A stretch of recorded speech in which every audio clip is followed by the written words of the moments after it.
Merci de nous avoir inspirés. Et sois celui qui garde le contrôle sur la suite de ces moments. Sois celui qui nous parle, qui nous éduque, qui nous instruit et qui nous révèle des choses à venir. Sois celui qui nous nourrit, car la parole de Dieu est la nourriture dont nous avons besoin. Nous nous attendons à toi. Parle à nos cœurs. Au nom de Jésus-Christ. Amen. Gloire à Dieu. Amen. Béni soit Jésus-Christ le Seigneur.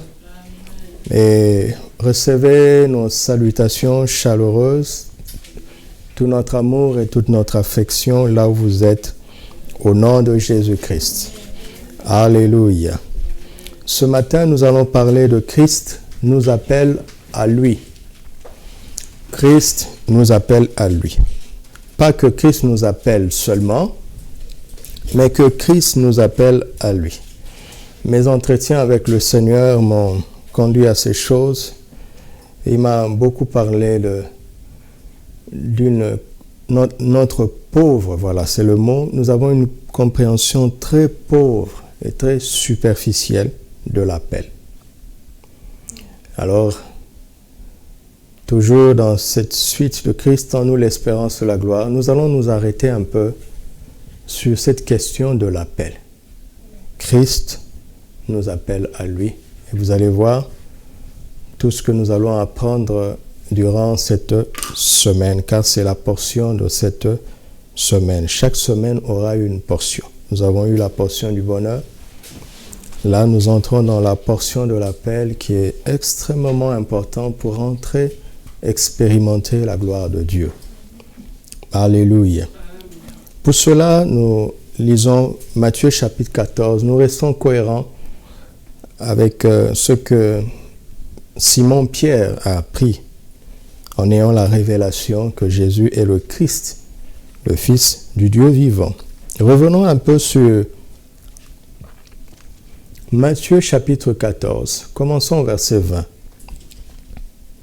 Tous mangèrent et furent rassasiés, et l'on emporta 12 paniers pleins de morceaux qui restaient. Ceux qui avaient mangé étaient environ 5000 hommes, sans les femmes et les enfants. Aussitôt après cet événement, Jésus les obligea. Il obligea les disciples à monter dans la barque et à passer avant lui de l'autre côté, pendant qu'il renverrait la foule. Quand il l'eut renvoyé, il monta sur la montagne pour prier à l'écart. Et comme le soir, souligné, le soir était venu, il était là, seul. La barque, déjà au milieu, souligné, au milieu de la mer, était battue par les flots, car le vent était contraire. À la quatrième veille de la nuit, Jésus alla vers eux, et c'est une réalité, marchant sur la mer. Marchant sur la mer.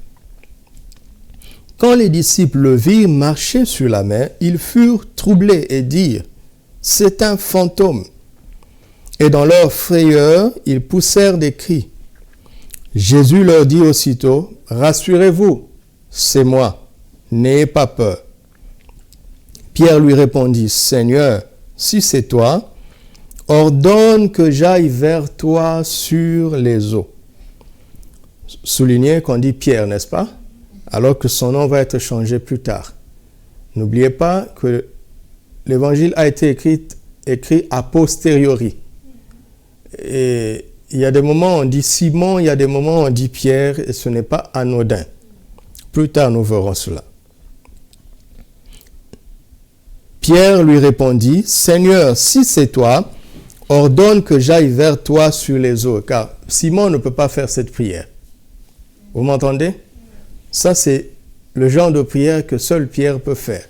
Autrement dit, il y a des prières que tu peux faire dans la chair, y a des prières que tu peux faire dans l'esprit. Toi-même, toi. Il y a des choses que tu peux demander à Dieu dans la chair. Il y a des choses que tu peux demander à Dieu dans l'esprit. Donc, ta position limite déjà ta prière ou détermine l'ampleur de ta prière. Verset 29, il dit, viens, j'aime ça, un seul mot, viens. N'est-ce pas ça l'appel? N'est-ce pas l'appel? On a compliqué. Oh, je suis tellement triste. L'Église a compliqué les choses simples. Quand Jésus te dit, viens, c'est ça l'appel. L'appel ne veut pas dire, deviens pasteur. L'appel, c'est répondre quand Jésus dit, viens. Ouais, je suis déjà en train d'anticiper. J'ai prêché une fois un jour dans une assemblée dans un autre pays.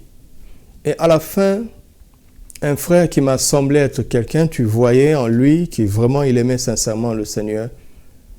Et il est venu me voir. Il a demandé à me rencontrer avant la réunion. Après la réunion. Et finalement, il me dit, pasteur,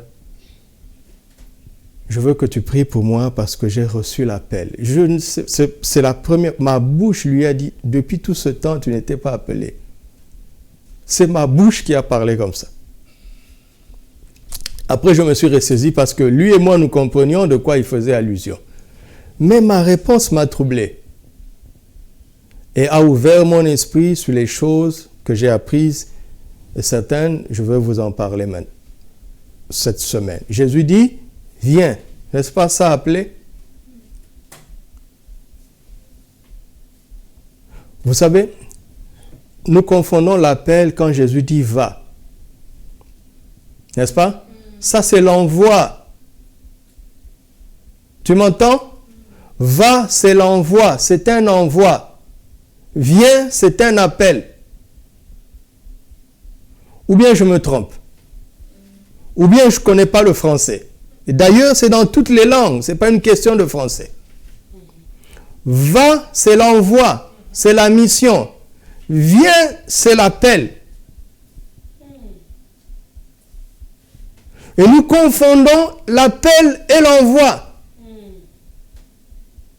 Avant de dire va, Jésus dit toujours viens.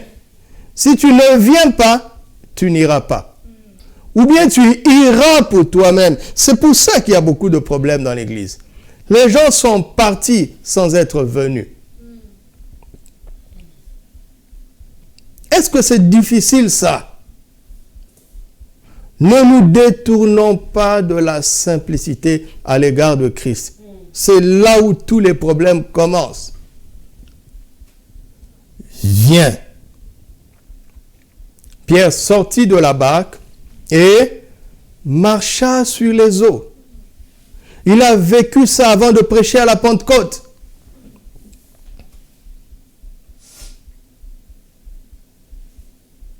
Marcha sur les eaux pour aller où? Vous comprenez? Donc Christ l'a appelé à qui? À lui. À lui. Christ nous appelle à lui. Et quand nous allons à lui, rien ne peut nous arrêter. Si ce sont les eaux, nous allons marcher dessus. Si ce sont les serpents ou les scorpions, nous allons marcher dessus. Si c'est le feu, nous allons marcher dessus. Pas parce que nous avons décidé de marcher dessus, mais parce que nous allons à lui. Est-ce que tu m'entends? Ne prie pas pour marcher, pour pouvoir marcher sur les eaux.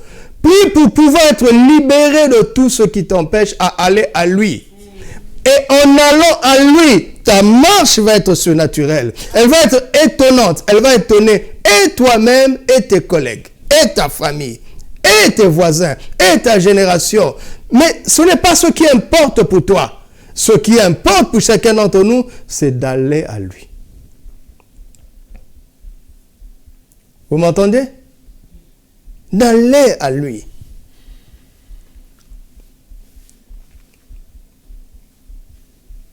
Cette retraite, c'est formidable parce que Dieu est en train de nous dépouiller.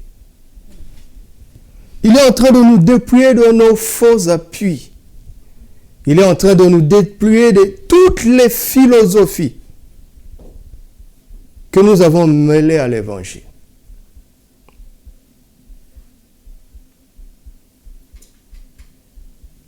Viens à Jésus. Viens à Jésus d'abord. Des gens servent Dieu sans le connaître. Et servent le Seigneur sans avoir une communion avec lui. Rien de bon ne peut en sortir.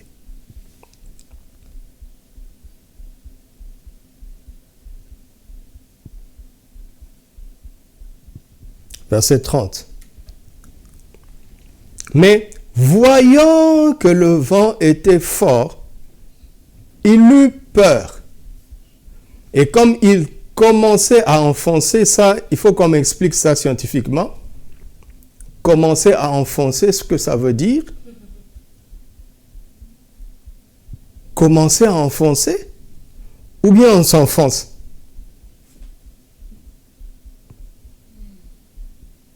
Autant que marcher sur les eaux était surnaturel, autant commencer à enfoncer est aussi surnaturel. On ne commence pas à enfoncer. Va essayer. On ne commence pas. On s'enfonce. Dieu nous parle. Les Écritures sont précieuses et sont profondes. Dieu nous parle. Il commençait à enfoncer. Comme il commençait à s'enfoncer, il s'écria « Seigneur ». Ça, c'est formidable. Sauve-moi. Nous sommes dans Romains 10 ici. Pour être sauvé, il faut confesser qu'il est Seigneur. Nous sommes dans Romains 10 ici. Il n'a pas dit Jésus, sauve-moi. Il dit quoi? Seigneur. Acte 2, 36 dit que Dieu a fait Seigneur et Christ ce Jésus que vous avez crucifié. Vous voyez, Seigneur et Christ. En Matthieu 14, il appelle Seigneur. En Matthieu 16, il appelle Christ. Et c'est lui qui va dire dans Acte 2, 36, Seigneur et Christ. C'est l'opération de l'Esprit comme ça. Seigneur et Christ. Le Seigneur sauve, Christ t'envoie. Alléluia. Il faut les deux.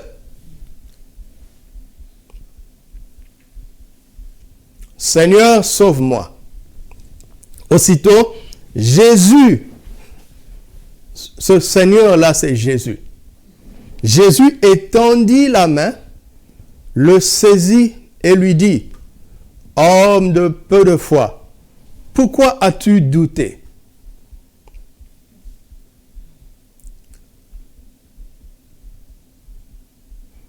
Verset 32. Et ils montèrent dans la barque et le vent cessa. Ils montèrent dans la barque. Il s'agit de qui? Il s'agit de Jésus et Pierre. Donc je veux dire, et Jésus et Pierre montèrent dans la barque et le vent cessa. Le vent n'a pas cessé avant que Jésus et Pierre ne montent dans la barque. Soulignez ça, soulignez ça.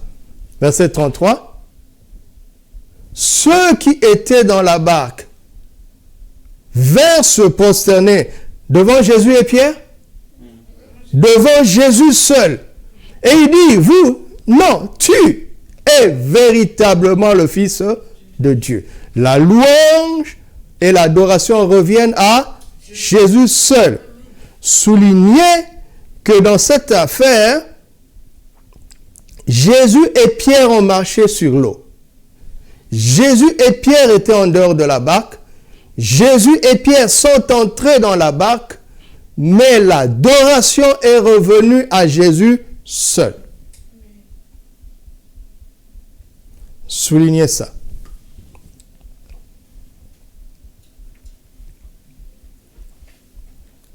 Soulignez ça. Marc chapitre 6, versets 45 à 52. Aussitôt après, c'est-à-dire après la multiplication des pains, il les obligea Le verbe obliger veut dire quoi? Il ne voulait pas.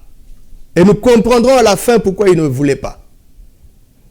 Jésus leur a dit, montez, ils ont refusé. Alors il les a obligés. Il a parlé avec eux, autorité. Il a pris l'ascendant sur eux. Il a été obligé de les obliger. Il obligea ses disciples à monter dans la barque et à passer avant lui de l'autre côté, vers Bethsaïda, pendant que lui-même renverrait la foule. C'est étonnant ça. Les leaders aiment avoir la foule. Voici ce genre de leader qui renvoie la foule. Les gens aiment la popularité. Lui, il renvoie la foule. Verset suivant. Quand il l'eut renvoyé, il s'en alla sur la montagne pour prier. Le soir étant venu, la barque était où? Au milieu de la mer. Et Jésus était seul. Il a préféré la solitude à la popularité. La barque était au milieu.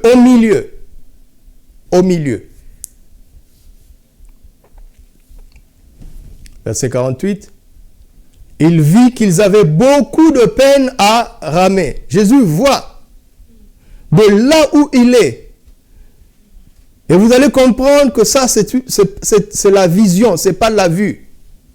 Parce que la barque est au milieu de la mer. Et vous allez comprendre. Jésus voit qu'ils ont beaucoup de peine à ramer.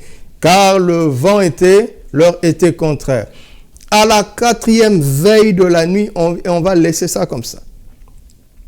À la 4e veille de la nuit environ, il alla vers eux, marchant sur la mer, et il voulait quoi?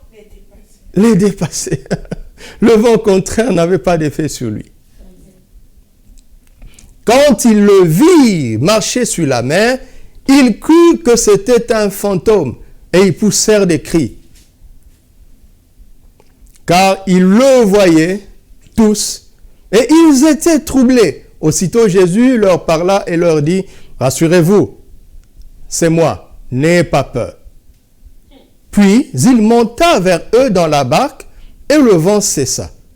Ils furent en eux-mêmes tous stupéfaits et remplis d'étonnement, car ils n'avaient pas compris le miracle des pains, parce que leur cœur était endurci. Autrement dit, le miracle précédent avait pour but, pas de rassasier les ventres, mais de les préparer au miracle suivant.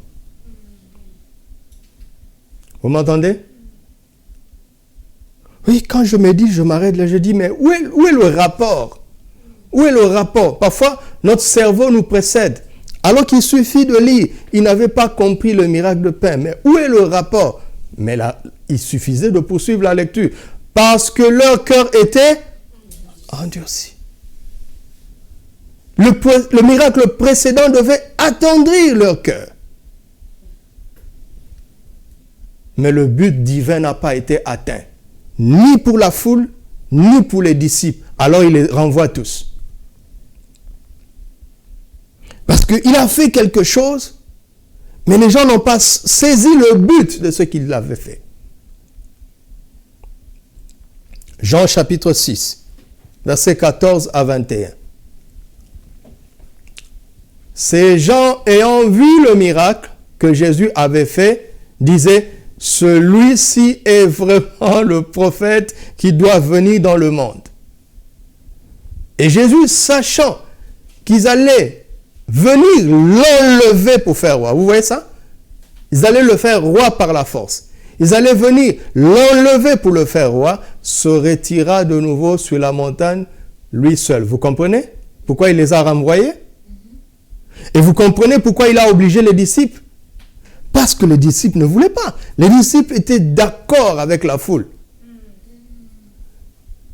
Entre nous, si Jésus devient roi, ils font partie du gouvernement. N'est-ce pas? Le prophète qui doit venir dans le monde et le faire roi, c'est un gouvernement mondial. Ils ont commencé déjà à se projeter des postes qu'ils vont avoir dans ce gouvernement mondial. Comme vous vous laissez distraire par tout ce qui se raconte. J'en parle parce que ça m'énerve. Je veux vous dire pourquoi ça m'énerve. Consultez les informations. Documentez-vous. Vous allez trouver au moins dans le temps, dans le 20e siècle, au moins 3 fois, où certaines autorités ont déclaré le nouvel ordre mondial. Mais une autorité, soi-disant, va encore déclarer le nouvel ordre mondial. Ça veut dire quoi? Les autres ordres sont devenus anciens. Ce n'est pas nouveau, ça. Vous m'entendez? Ce n'est pas nouveau.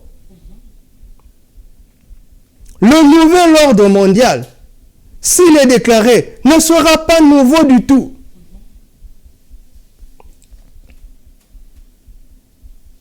C'est pour ça que ce n'est pas les informations, ce n'est pas les paroles des hommes qui doivent nous diriger ou nous conditionner. Nous ne devons pas prier par réaction. C'est la parole de Dieu qui doit nous guider et nous conditionner. C'est elle qui doit nous montrer comment prier et vous allez voir. Tu pries parce qu'une autorité a dit ceci. Et s'il n'avait rien dit, tu n'en as pas décrété les jours de jeûne alors. Donc ce sont les hommes du monde qui doivent dicter quand est-ce que l'Église doit se mobiliser pour la prière. Quelle honte! Quelle honte! Quelle honte! Quelle honte!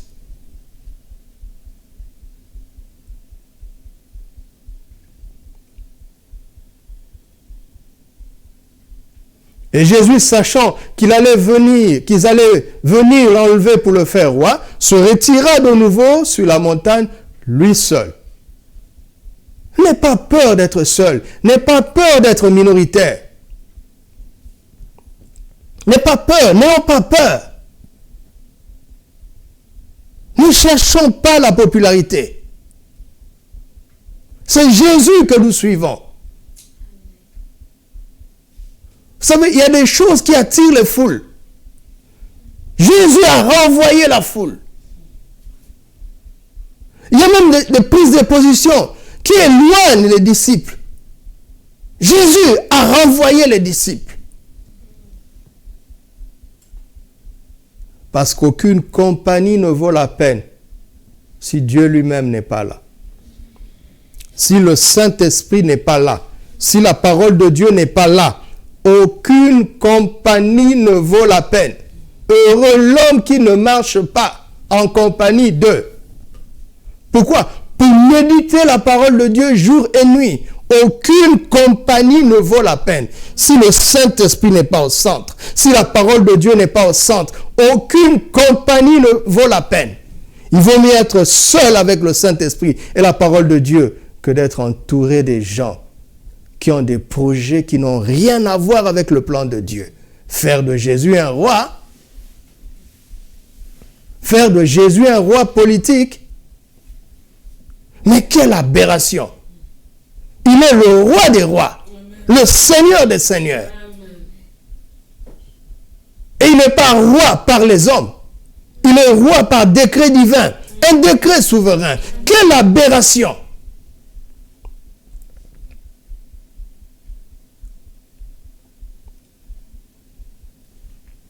Verset 16. Et quand le soir fut venu, ses disciples descendirent au bord de la mer. Étant montés dans une barque, ils traversaient la mer pour se rendre à Capernaum. Il faisait déjà nuit et Jésus ne les avait pas encore rejoints. Il soufflait un grand vent et la mer était agitée. Après avoir ramé environ 25 ou 30 stades, c'est-à-dire 5 à 6 kilomètres. Vous trouvez ça dans d'autres versions, les versions allégées. C'est 5 à 6 kilomètres.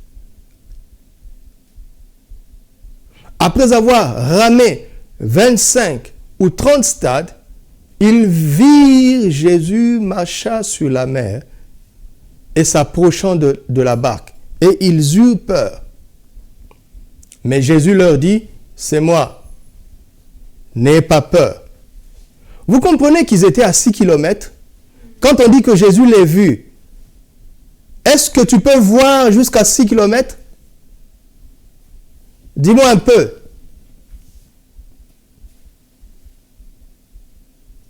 On est déjà dans le surnaturel là. On parle de la vision de l'homme qui prie, qui se tient dans la présence de Dieu.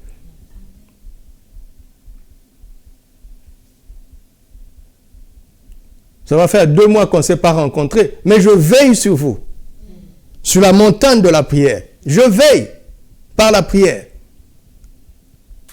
C'est pour ça qu'il me donne ce que je dois vous dire.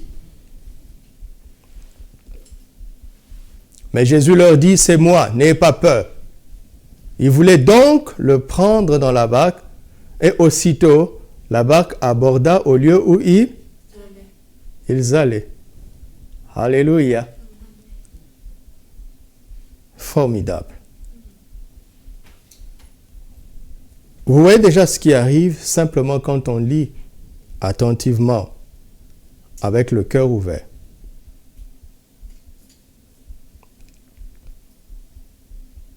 Quatrième veille de la nuit. Matthieu 26, versets 41 à 42.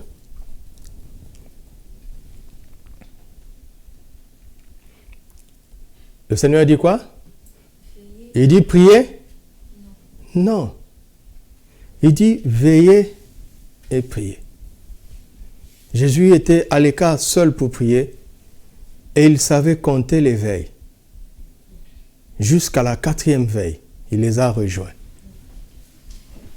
Vous comprenez? Il n'a pas fait que prier. Écoutez, la Bible est écrite comme ça pour que nous comprenions ce que je suis en train de nous dire. Donc il y a 4 veilles de la nuit. Et celui qui prie, allons-y, Psaume 134, verset 1. Psaume 134, verset 1. Cantique des degrés. Voici, bénissez l'Éternel, vous tous, serviteurs de l'Éternel, qui vous tenez dans la maison de l'Éternel pendant la nuit, pendant la nuit, pendant les nuits. Voici ce que ton cerveau te dit. C'est-à-dire qu'ils se sont tenus dans cette maison pendant plusieurs nuits. Non, non, non. Non, non. Il y a plusieurs nuits dans une nuit. Il y a plusieurs veilles dans la nuit.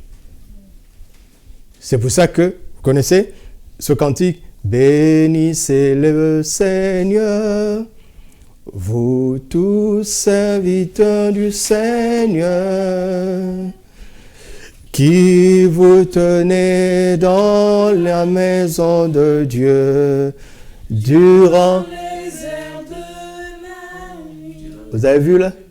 Durant les veilles de la nuit. Bon, d'autres disent les heures. Mais la réalité spirituelle de ce texte, c'est les veilles de la nuit. Et mardi, nous allons faire les prières des veilles. Veillez et priez. Mardi, on va prier comme ça. Vous allez voir comment la parole de Dieu va inspirer notre prière. Pas les rumeurs. Vous m'entendez? Pas les rumeurs. Ni même les vraies déclarations des hommes. Mais la parole de Dieu. Alléluia. Christ nous appelle à lui. Amen. Parce que l'homme, par nature, aime la stabilité et le confort. Par nature. l'homme aime dominer les circonstances. N'est-ce pas? L'homme aime maîtriser toutes les circonstances qui l'empêchent d'être dans les meilleures conditions. Et vous savez quoi? L'homme est comme ça parce que Dieu l'a créé ainsi. Si tu n'aimes pas la stabilité, si tu n'aimes pas le confort, il y a quelque chose qui ne va pas. Dieu a dit, créons l'homme à notre image et qu'il domine sur la création. Pas sur son prochain, mais sur la création. Il faut qu'il maîtrise l'environnement pour son bien-être, pour sa stabilité, pour son confort. C'est Dieu qui a fait ça. Sauf que Christ nous appelle à lui. À lui. Comment? Hors de tout confort insuffisant. Parce que il est de ces conforts ou de ces méthodes humaines que nous maîtrisons qui semblent nous donner de la stabilité et du progrès jusqu'à ce que certaines situations n'arrivent. L'homme avait découvert la barque dans laquelle il pouvait naviguer sur l'eau et avancer jusqu'à ce qu'il y ait un vent contraire. Et ils ont ramé pendant 6 kilomètres. Non, ils ont ramé du soir jusqu'à la 4e veille de la nuit. Ce qui est l'équivalent de entre 5 heures et 6 heures. Réfléchissez maintenant. Du soir jusqu'à 5 heures. Dans nos termes, on peut dire de 18 heures jusqu'à 5 heures. Ça fait combien d'heures? Et ils n'ont fait que la moitié du chemin. S'ils devaient continuer avec leur propre force pour faire l'autre moitié du chemin, ils allaient arriver à quelle heure? Vous allez doubler le temps. Non, non, non. Ça va être plus que le double parce qu'à force de lutter, ils vont s'épuiser. Et il est possible qu'ils n'arrivent pas pour 2 raisons. Soit parce qu'ils n'ont plus la force de ramer, soit parce que la barque va craquer. Mais Jésus les appelle à lui, hors de ce confort insuffisant. Dans cette situation-là, ce confort, cette méthode s'est révélée être insuffisante.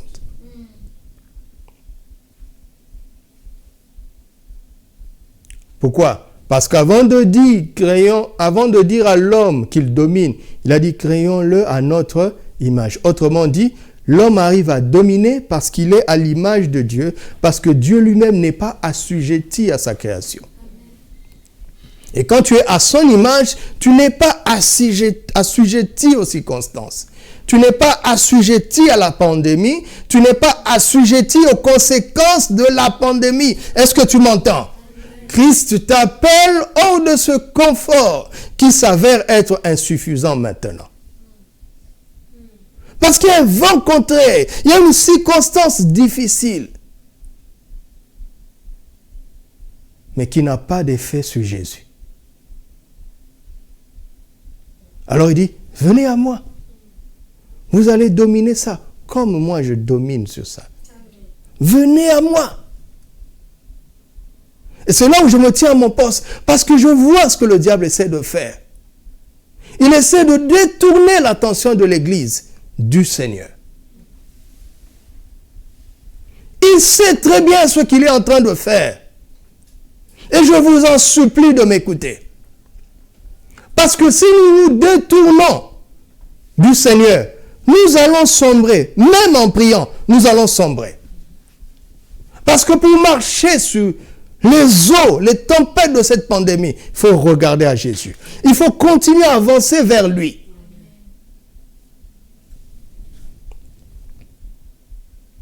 Et il n'y a pas d'explication. Dieu va agir dans ta vie, pas comme il va agir dans la mienne.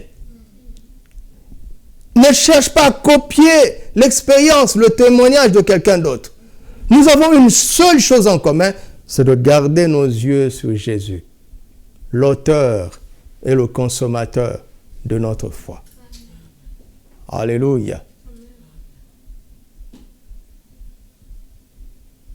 Et je ne vous donnerai pas de témoignage personnel pour ne pas que vous vous appuyiez.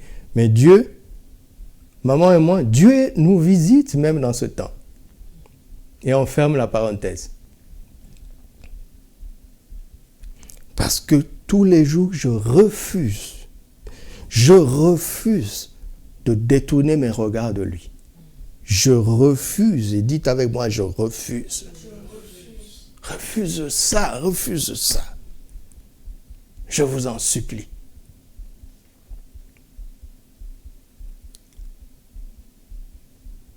Parce que le véritable confort, la véritable stabilité, le véritable succès se trouve en Christ.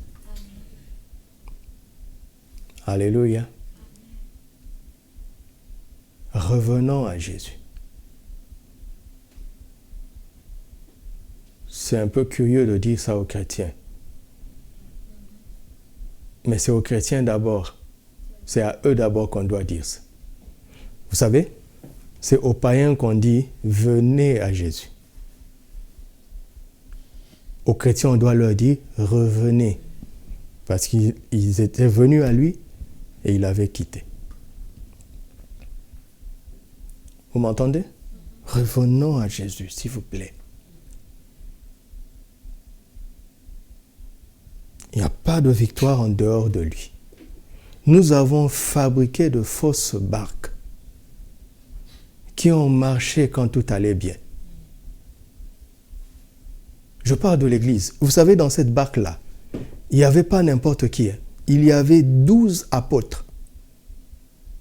Vous m'entendez? Ils étaient déjà établis apôtres. Il y avait 12 apôtres dans cette barque. Mais Jésus était dehors. Oh, que c'est triste! Ce n'est pas parce que vous réunissez une douzaine d'apôtres que l'onction sera forte. C'est parce que Jésus est là. Et quand Jésus est là, nous jetons nos couronnes. Il n'y a plus d'apôtres dans la présence de Jésus. Il n'y a plus de prophètes dans la présence de Jésus. Il n'y a plus de docteurs dans la présence de Jésus. Il n'y a plus de pasteurs, il n'y a plus d'évangélistes, il n'y a plus d'anciens, il n'y a plus de diacres, il n'y a plus de responsables. Il n'y a ni homme, ni femme, ni juif, ni grec, ni riche, ni pauvre, ni grand, ni petit. Car Christ est tout en tous. Amen. Alléluia. 12 apôtres dans une barque. Jésus est dehors. Vous avez saisi l'image. Jésus est dehors. Combien de fois a-t-il été dehors alors que nous étions réunis en tant qu'Église? Oui, ça nous est arrivé. Oui. Ça nous est arrivé. Ce n'est pas numérique. Il dit, Seigneur, tu as dit, quand 2 ou 3 sont assemblés en mon nom, tu es là. Nous sommes 1, 2, 3, 4, donc tu es là. Non. Vous êtes assemblés en quoi? Autour de quoi? Qu'est-ce qui est au centre? S'il n'est pas au centre, il n'est pas là. Il ne s'assoit pas à côté. Jamais. Il est Seigneur. Il y a quelques années, Sa Majesté est allée en visite dans un pays que je ne citerai pas. Et le premier ministre de ce pays-là est venu l'accueillir. Sa Majesté n'est pas sorti. Il sait qui il est. Le roi vient et tu envoies le numéro 2. Jamais. Il n'est pas sorti. J'ai beaucoup aimé ça. Que Dieu le bénisse. Et il est reparti. Et il a fallu que le numéro 1 vienne. Et vous savez, le protocole est chronométré. Quand il y a un incident comme ça, ça dérègle tout. On doit dire à tout le monde, retard de 10 minutes, retard de 8 minutes. Ça a tout déréglé. Mais il sait qui il est. Si Jésus n'est pas au milieu, il n'est pas là. Vous allez me dire, oui, mais pourquoi il y a eu des miracles? C'est parce que vous ne lisez pas la Bible. Dieu a dit à Moïse, je n'irai pas avec vous. J'enverrai un ange et il va combattre vos ennemis et il va vous faire entrer. Mais moi, je n'irai pas. Ce n'est pas parce qu'il y a des victoires que Dieu est là. Il dit, moi, je n'irai pas. Moïse a dit, si tu ne viens pas, moi aussi, je ne pars pas. Ne nous laisse pas partir sans toi. Si c'était toi, est-ce que tu prierais comme Moïse? Tu dirais, le plus important est atteint. C'est d'entrer en terre promise. Terre promise sans Dieu. Une terre promise sans Dieu, ça ne vaut pas la peine. Une promotion sans Dieu ne vaut pas la peine. Un mariage sans Dieu ne vaut pas la peine. Une bénédiction sans Dieu n'est pas une bénédiction du tout. Sans Dieu,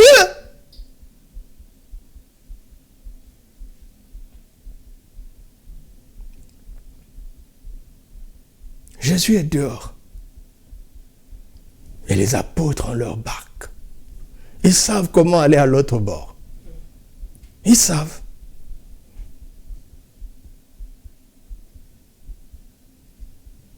Nous savons comment vivre l'Église, nous savons comment vivre la vie chrétienne, nous savons comment programmer les séminaires, programmer les réunions, jusqu'à ce que vienne une pandémie.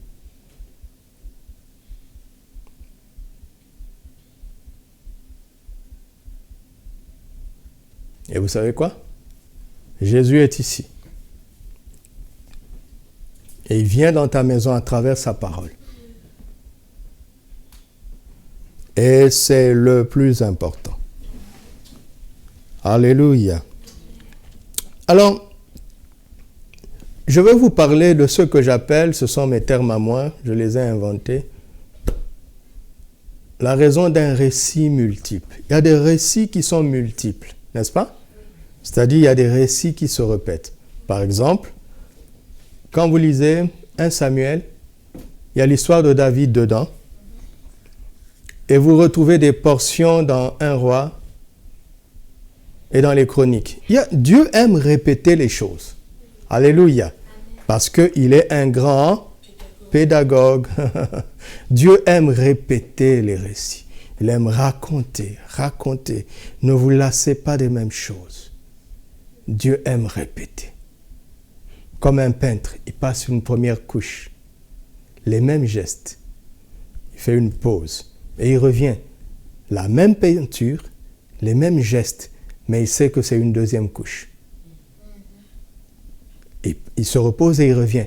La même peinture, les mêmes gestes, il sait que c'est une troisième couche. Et il sait que ça prend de l'épaisseur. Et l'éclat n'est plus le même. Et la résistance à la saleté n'est plus la même. Et quand on nettoie un mur où il n'y a qu'une seule couche, et un mur où il y a 3 couches, vous voyez la différence.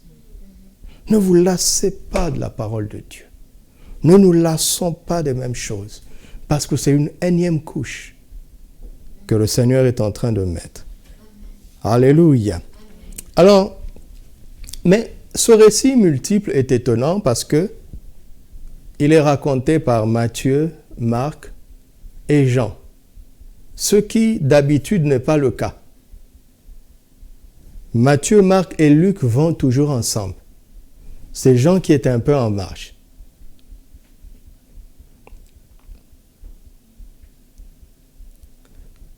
On parle en théologie des évangiles synoptiques, c'est-à-dire qui ont la même optique, qui regardent Jésus plus ou moins dans la même direction. Matthieu, Marc, Luc. Jean, lui, regarde ailleurs. Il a un autre regard de la même personne. Il a un regard divin, alors que les autres ont eu un regard humain. Mais parfois, Dieu embrouille un peu nos conclusions pour qu'on ne s'asseye pas dessus. Voici un texte qui fait exception à la vision synoptique. Parce que le mot synoptique n'est pas dans la Bible. Même si c'est une réalité. Dieu veut nous apprendre à ne pas considérer pour vérité définitive nos constats. Vous savez, un constat n'est pas encore la vérité. C'est juste un constat. Nous constatons ici que pour une fois, Jean va dans la même direction que Matthieu et Marc, et Luc fait exception à cela. Pourquoi? Parce que Luc, son évangile affiche Luc 1.1. Son évangile était un résumé de recherche exacte et de plusieurs investigations. plusieurs ayant entrepris de composer un récit des événements qui se sont accomplis parmi nous, suivant ce que nous ont transmis ceux qui ont été des témoins oculaires, soulignés témoins oculaires, dès le commencement, et sont devenus des ministres de la parole, il m'a aussi semblé bon, après avoir fait des recherches exactes sur toutes ces choses depuis leur origine, de te les exposer par écrit d'une manière suivie, excellent Théophile, afin que tu reconnaisses la certitude des enseignements que tu as reçus. Amen. Mais Luc, dans ses recherches et ses investigations, il a choisi de ne pas parler de cet événement parce que ça ne faisait aucun doute pour personne. Il n'y avait pas de débat sur ça. Vous m'entendez? Est-ce que vous m'entendez? On ne fait pas de recherche sur des choses qui sont évidentes. Il n'y avait pas de débat sur ça. Ceux qui connaissent la Bible savent que quand Jésus s'est retrouvé à l'autre bord, la foule est revenue lui dire, mais quand est-ce que tu es arrivé ici? Nous avons vu les autres prendre la barque. Nous t'avons vu monter sur la montagne. Nous avons laissé des gardes sur le rivage. Tellement on tenait à ce que tu sois roi. Il n'y avait aucune barque, mais tu t'es retrouvé de l'autre côté. Comment tu as fait? Il n'y avait aucun doute que cet homme avait marché sur les eaux. Et donc Luc n'avait pas besoin de fournir des preuves sur ça. Parce que dans l'histoire, il n'y avait pas de débat sur ça. Alléluia. On n'a pas besoin de prouver ça. Jésus a marché sur la mer. Alléluia. Pierre aussi. Mais maintenant, revenons à ce texte. Pourquoi ce récit est multiple? Il y a plusieurs raisons. D'abord, quand nous voulons collecter les informations et que nous faisons des enquêtes sur un événement, on fait appel à la barre les témoins, n'est-ce pas? Les témoins oculaires. Chacun raconte ce qu'il a vu, n'est-ce pas? Et ce qui est étonnant, c'est que il y a des détails qui se trouvent dans le récit de Marc qui ne sont pas dans celui de Matthieu. Il y a des détails qui se trouvent dans le récit de Jean qui ne sont pas dans les autres. Ils étaient témoins oculaires, mais leurs récits sont différents. Voilà, c'est le premier mot. Dans chaque récit de témoins, il y a 3 notions. Notez, la notion de différence, la notion de convergence et la notion de divergence. Notez ça, je vais expliquer. La notion de différence, la notion de convergence et la notion de divergence. Pourquoi je commence par la notion de différence? Si vous ne le saviez pas, tout bon enquêteur, quand il fait appel aux témoins oculaires, il aime voir des différences. Parce que quand vous avez des faux témoins qui ont un complot, ils vont raconter l'histoire avec les mêmes détails. Et vous savez, nous tous qui sommes ici, si nous avons assisté à la même scène et que nous racontons exactement le même récit à des détails près, il y a quelque chose qui ne va pas. Tout enquêteur le sait, il ne te le dira jamais. Quand les gens veulent mentir, ils se retrouvent ensemble et disent « Voici exactement ce que nous allons dire ». Et ils leur font mémoriser des récits. N'est-ce pas? Comme les gens, par exemple, qui vont au HCR raconter des histoires qui sont des martyrs de guerre et consorts. On leur fait passer plusieurs interviews. Et les escrocs qui les préparent leur disent de répéter exactement la même chose tous les jours. Ils gobent ça parce que le récit n'est pas vrai. Donc ils doivent le mémoriser. Mais quand tu as assisté vraiment à la scène, tu n'as pas besoin de mémoriser. Tu racontes ce que tu as vu selon ta sensibilité. Parce qu'il y a les yeux externes et il y a les yeux internes. Nous pouvons regarder tous la même chose, mais nous ne voyons pas la même chose. D'accord? Si on amène Pasteur Arlette ici, on la met là. Vous regardez, on va demander à quelqu'un, qui est-ce que tu as vu? Quelqu'un va dire, j'ai vu Pasteur Arlette. L'autre va dire, j'ai vu Maman Arlette. Et moi seul, je veux dire quoi? Ne réponds pas. Nous avons vu la même chose. Nous avons regardé la même chose, mais nous n'avons pas vu la même chose. Vous voyez, n'est-ce pas? Et quand le récit des gens est exactement précis, et similaire, c'est suspect. Je te dis ça pour les gens qui vont critiquer l'évangile. Ils vont te dire, vous savez, votre évangile, d'ailleurs, même Matthieu et Jean, ils étaient là dans la barque. Ils ne racontent pas la même chose.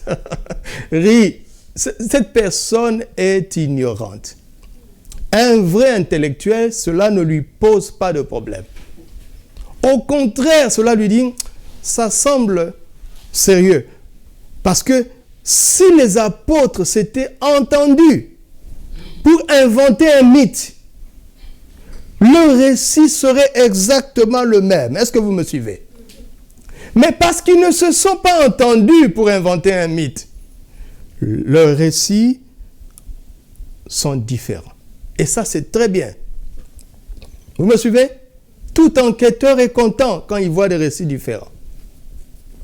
Un jour, j'ai été interviewé par la police et ils m'ont posé beaucoup de questions. Je vous passe les détails. Et à la fin, il me dit, dis-moi, quel est le numéro de ton passeport? Je lui ai dit, je ne sais pas. Il me dit, c'est ton passeport ou non? Je dis, c'est le mien. Et pourquoi tu n'as pas le numéro en tête? Je dis, mais pourquoi je le retiendrai? C'est mon passeport. Et à la fin de la conversation, de l'interview qui a été très longue, il me dit, tu sais, depuis qu'on parlait, je t'ai tendu des pièges, tu ne les voyais pas. Je dis, ah bon, pourquoi tu me tends des pièges? Je dis, parce que je veux savoir si tu es honnête. Il dit, par exemple, quand quelqu'un utilise le passeport d'autrui, il retient tous les détails. Quand c'est ton propre passeport, tu n'en as pas besoin. Je dis, ah bon? Mais c'est normal. Bon, à force de remplir, parfois le numéro reste. Mais mon passeport est mon passeport. Vous comprenez ça? Donc, quand le récit n'est pas inventé, nous ne faisons pas attention à la similarité de détails. Chacun raconte ce qu'il a vu. Nous avons tous regardé, mais chacun a vu. Alléluia. Ça, c'est la valeur de la différence.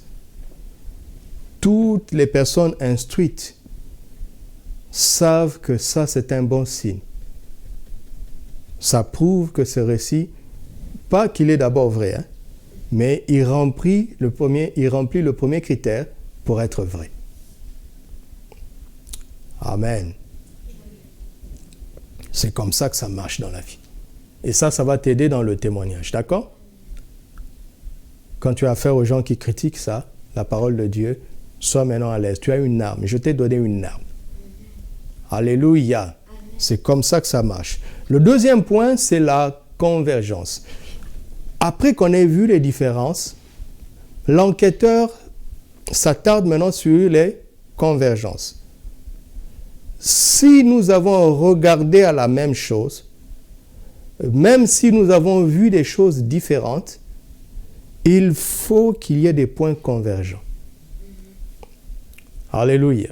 Par exemple, celui qui a vu Pasteur Arlette, si on lui demande de décrire comment elle était habillée, ces descriptions vont être les mêmes que celui qui a vu Maman Arlette et moi. Parce qu'il y a forcément des points convergents. Amen.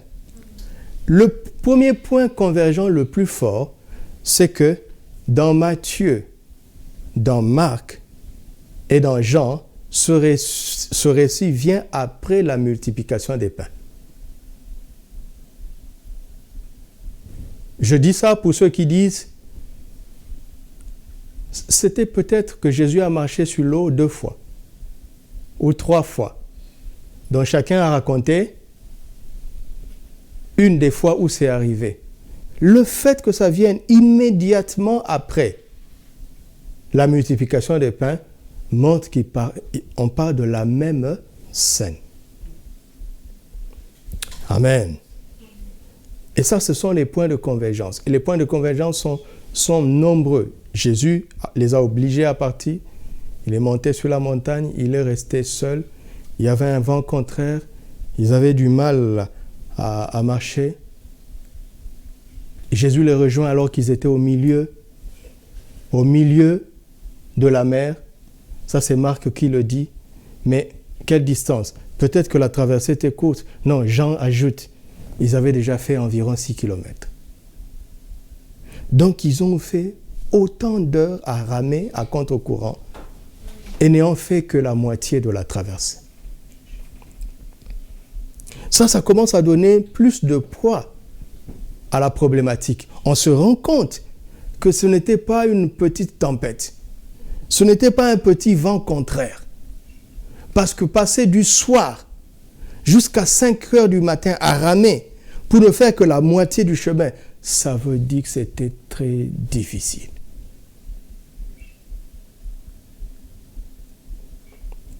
Donc, les convergences sont là pour compléter les détails, n'est-ce pas, de la même histoire, pour donner plus de richesse à l'histoire. Venons-en maintenant à la divergence, et c'est là où nous allons nous arrêter. À la divergence, il y a un élément essentiel dans ces 3 récits, c'est que seul Matthieu parle du fait que Pierre a marché sur l'eau. Vous avez vu ça? Ça m'a beaucoup dérangé. Marc n'en parle pas, Jean n'en parle pas. Réflexe charnel, ils étaient jaloux.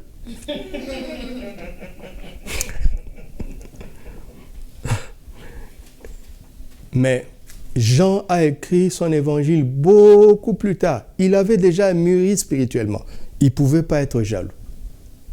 Donc je fais tomber cet argument. Deuxièmement, Marc est le fils de Pierre. En fait, l'évangile de Marc, c'est l'évangile de Pierre à travers Marc. Normalement, Pierre aurait dû célébrer l'exploit de son père spirituel. Mais pourquoi il ne parle pas de son père spirituel? Quel genre de fils il est? Ça prouve ce que 2 Timothée 3 dit. Toute écriture est inspirée de Dieu. Les apôtres n'ont pas écrit ce qu'ils voulaient dire. Ils ont écrit ce que le Saint-Esprit avait choisi de dire. Pourquoi? Pourquoi? N'oublie jamais ça. Parce que l'écriture n'a pas été écrite pour impressionner. Toute écriture est inspirée de Dieu et utile pour enseigner. Vous m'entendez? Le but du Saint-Esprit, c'était de dire quelque chose d'utile pour enseigner. Pas pour impressionner sur la capacité de Jésus. Jésus n'a pas besoin de prouver qui il est. Il sait qui il est. Il n'a pas besoin de fans. Il n'a pas besoin d'un fan club. La preuve, il a renvoyé la foule qui voulait le faire roi. Tout ce qui est écrit est d'abord utile. Utile pour enseigner. Pour convaincre, pour corriger, pour instruire dans la justice, afin que l'homme de Dieu soit accompli et propre à toute bonne œuvre. Alléluia. Donc le but, c'était ça. C'est que Marc et Jean ont jugé que ce n'était pas utile d'ajouter ce que Pierre avait fait après que Matthieu l'ait déjà dit. Sous l'inspiration du Saint-Esprit. Pourquoi? Parce que ce qui est utile dans cette affaire, ce n'est pas que Pierre ait marché sur l'eau ou pas. Mais c'est ce qui a fait qu'il a pu marcher sur l'eau. Donc, parce que Jésus lui a dit, viens, il est sorti. Tant qu'il allait à Jésus, il pouvait faire ça. Quand il prenait conscience du vent contraire, il commençait à s'enfoncer. Donc, Marc et Jean ont vu que Pierre était en Christ. Car c'est seulement en Christ qu'on peut faire ça. Alors, en omettant sciemment Pierre, ils veulent nous dire que si tu es en Christ, tu vas faire des choses que Christ fait. Parce que ce n'est pas toi qui fais cela, mais c'est Christ qui vit en toi. Amen. Alléluia. Amen. De telle sorte que si finalement on ne parle pas de toi, c'était d'ailleurs le but. Alléluia. Le but est que finalement, on disparaisse et que lui seul apparaisse. Le but est que finalement, toute la gloire lui revienne. Car si on regarde Doudou qu'on connaît, il ne peut pas faire ça. S'il a pu le faire, c'est parce qu'il est en Christ. Ce n'est plus moi qui vis, mais c'est Christ qui vit en moi.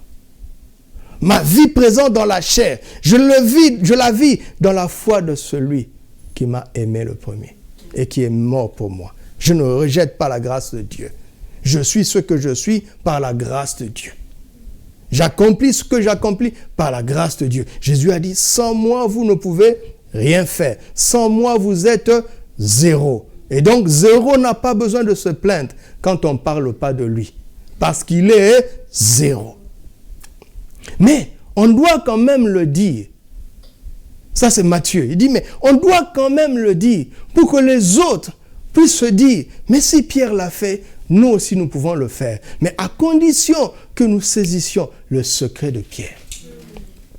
Afin que personne ne se tienne comme une personne extraordinaire. Dit, il y a des choses qui sont réservées à une élite, à une catégorie. Les gens comme les Pierre. Les autres, vous ne pouvez pas le faire. Non, non, non, non. Tout celui qui croit en Christ va marcher sur les eaux. Amen. Alléluia. Amen. Tout celui qui garde les yeux sur Christ va marcher sur les eaux. Parce que ce n'est pas Pierre qui a fait la différence, mais c'est la foi en Jésus qui fait la différence. Et quiconque croit verra la gloire de Dieu. Quiconque croit sera sauvé. Quiconque. Vous me suivez? Donc la divergence ici est tellement essentielle parce que c'est elle qui conduit vers la vérité. Désormais, quand vous faites une enquête, c'est ce que vous allez faire. Rassembler, chercher les différences. Quand les récits sont parfaitement identiques, laissez tomber. C'est un complot. Quand il y a des différences, vous mettez ensemble. Vous regardez maintenant les points de convergence pour montrer que la chose a vraiment eu lieu. Après que vous ayez eu la certitude que l'événement a vraiment eu lieu, je vous dis, la vérité la plus importante se trouve dans la divergence. La vérité la plus importante. Alléluia. Elle se trouve là. Il y a toujours une clé. Il y a toujours une clé. Et la clé, c'est que Jésus seul peut faire ça. Amen. Amen. Et tout celui qui répond à son appel et qui garde les yeux sur lui, il va le faire. Mais à la fin, on donnera gloire à Jésus. Quand tu as vécu quelque chose d'exceptionnel et qu'on commence à te glorifier, tu as échoué quelque part. Jésus faisait des miracles et on donnait gloire à Dieu. Vous avez lu ça, non? Ça, c'est quelque chose qui m'impressionne le plus. On voit que c'est Jésus qui a fait. Mais on donne gloire à Dieu. Il parlait et il agissait de telle sorte à s'effacer et que Dieu transparaisse dans ses paroles, que Dieu transparaisse dans ses actions. Il dit, le Fils ne fait que ce qu'il voit faire au Père. Les paroles que le Fils dit, c'est les paroles qu'il entend dire au Père. Alléluia.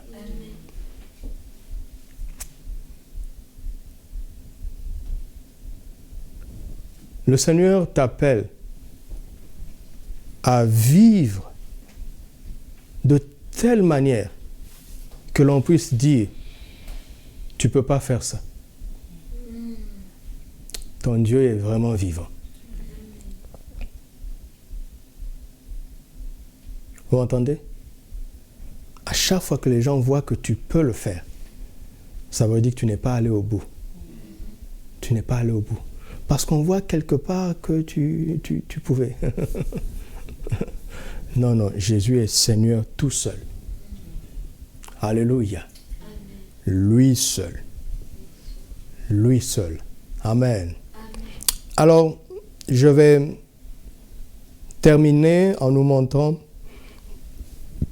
quelques détails qui sont importants, qui vont nous aider.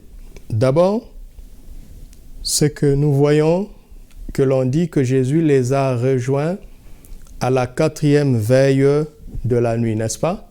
Vous avez vu ça, n'est-ce pas? Mon frère, ma soeur, quand tu lis la Bible comme cela, tu vas dans Français courant, tu vas dans la version du Semeur et toutes les versions allégées. C'est très important de le faire, d'accord? C'est très important et je te conseille de le faire d'ailleurs. Mais une fois que tu as compris ce que ça veut dire dans nos termes à nous, reviens aux termes bibliques. Parce qu'il y a un sens, il y a un sens spirituel derrière ça. La 4e veille de la nuit, c'est entre 5h et 6h du matin. Le seul intérêt, c'est de comprendre que depuis le soir jusqu'à 5h, ils ont ramé. Donc c'était dur. Ça peut te donner une idée de la durée, n'est-ce pas? Mais reviens dans 8 secondes maintenant. Reviens dans 8 secondes. Parce que le peuple de Dieu ne comptait pas le temps comme nous. Voici ce qui va t'aider. La manière dont tu comptes le temps va déterminer si tu es dans la sagesse ou dans la folie, selon Dieu. C'est Moïse qui nous a appris ça. Psaume 90, « Enseigne-nous à bien compter nos jours, afin que nous appliquions nos cœurs à la sagesse. » C'est le mois de la sagesse, n'est-ce pas? C'est le mois de la sagesse. Autrement dit, l'application de nos cœurs à la sagesse dépend aussi de la manière dont on compte nos jours. Si tu ne comptes pas bien tes jours, tu auras du mal à appliquer ton cœur à la sagesse. Trouve ce verset dans le psaume 90. Je répète, si tu ne sais pas bien compter tes jours, tu auras du mal à appliquer ton cœur à la sagesse. Parce que il s'agit d'une sagesse appliquée, une sagesse pratique, une sagesse concrète que l'on voit dans la vie. Et cela dépend de la manière dont on sait compter les jours. Et ça, c'est Dieu qui nous l'enseigne. Alléluia. Alléluia. Suivez-moi, c'est très important. Autrement dit, il y a un peuple appelé le peuple de Dieu à qui Dieu a enseigné. Vous m'entendez? Enseigné à compter le temps. Le peuple de Dieu ne compte pas le temps comme tout le monde. Par exemple, le jour de la grande délivrance, Dieu a changé leur calendrier. Il a dit que ce sera le premier des mois de l'année. Et à partir de là, ce peuple est entré dans un calendrier différent des autres.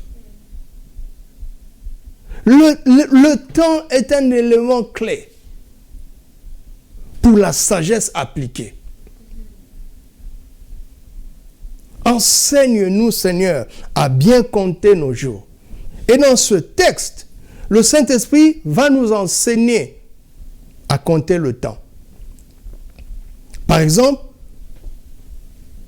l'offrande du soir, dans la parole de Dieu, l'offrande la plus importante, était donnée entre les deux soirs. Vous avez lu ça, n'est-ce pas?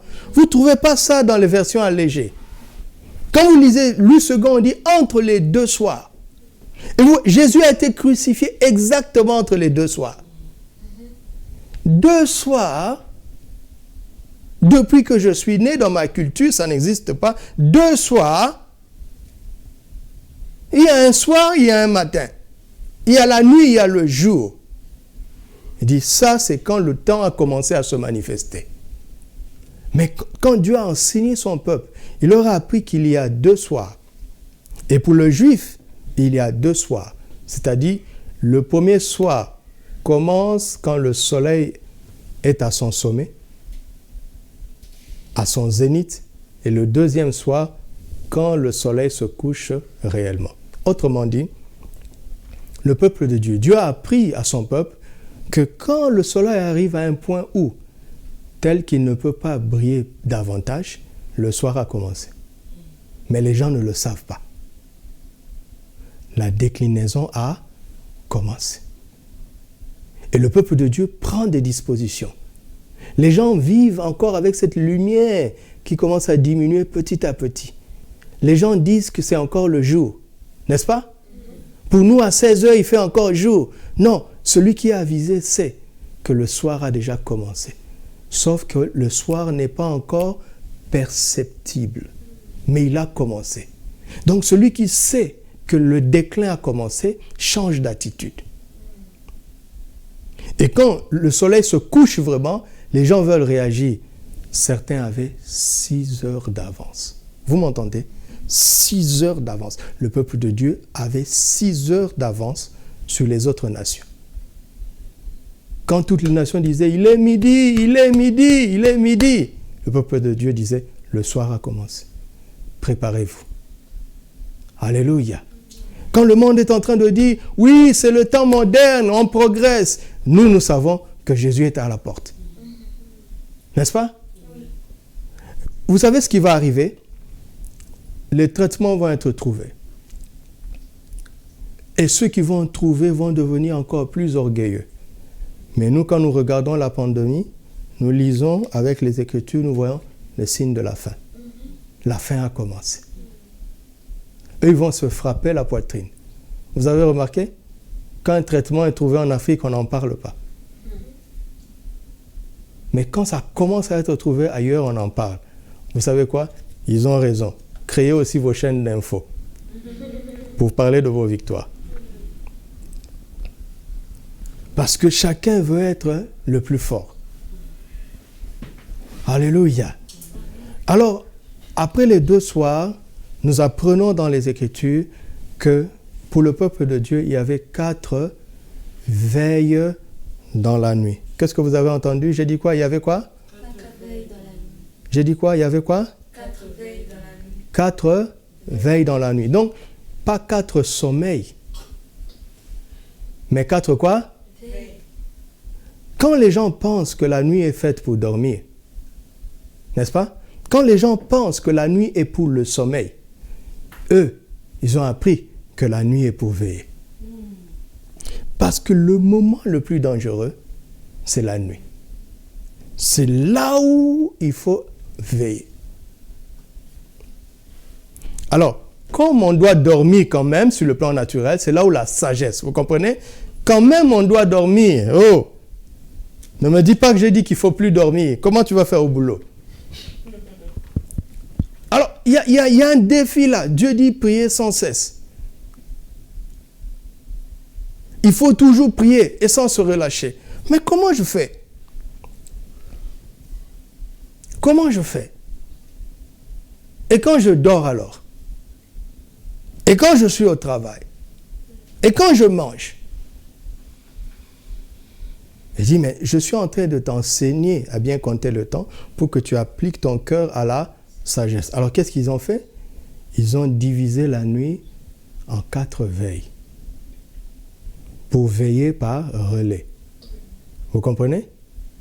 Afin qu'il y ait toujours quelqu'un qui veille, qu'il y ait toujours une sentinelle qui veille,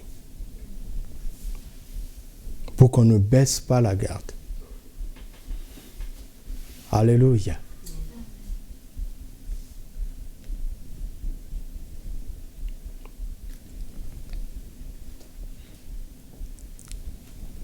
Regardez ce qui est intéressant. Jésus les a rejoints à la 4e veille, n'est-ce pas? Oui.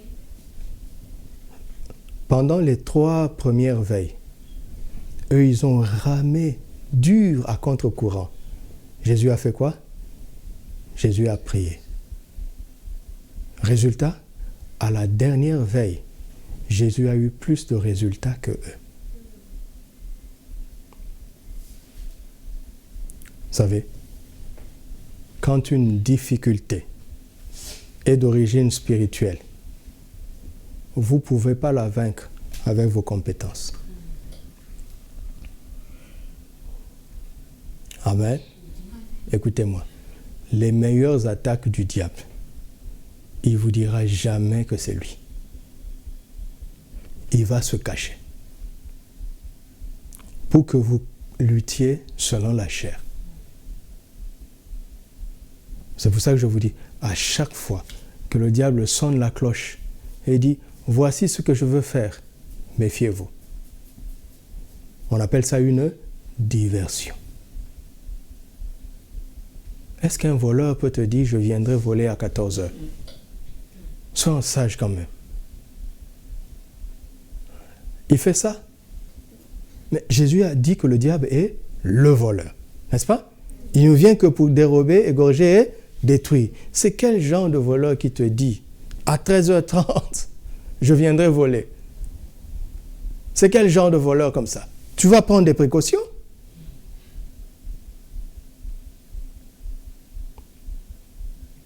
C'est pour ça que le Seigneur dit, veillez et priez. C'est-à-dire, priez avec discernement.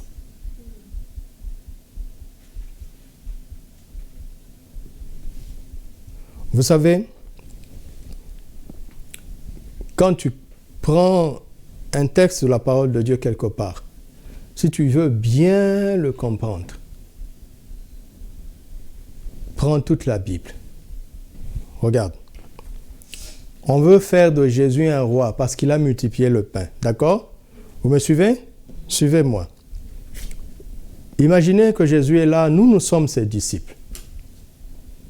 Il a fait quelque chose d'extraordinaire. Et comme nous le souhaitons, ce peuple où nous nous trouvons, ils veulent faire de Jésus leur Seigneur. Nous serons contents, n'est-ce pas? Mais la Bible dit, dans Jean 2 à la fin, plusieurs crurent à Jésus à cause du miracle qu'il avait fait. Mais Jésus ne se fiait point à eux, parce qu'il savait ce qui était dans l'homme. Voici une foule qui veut faire de Jésus leur roi. Jésus les renvoie. N'est-ce pas? Là où nous sommes, nous devons réfléchir. Nous devons réfléchir.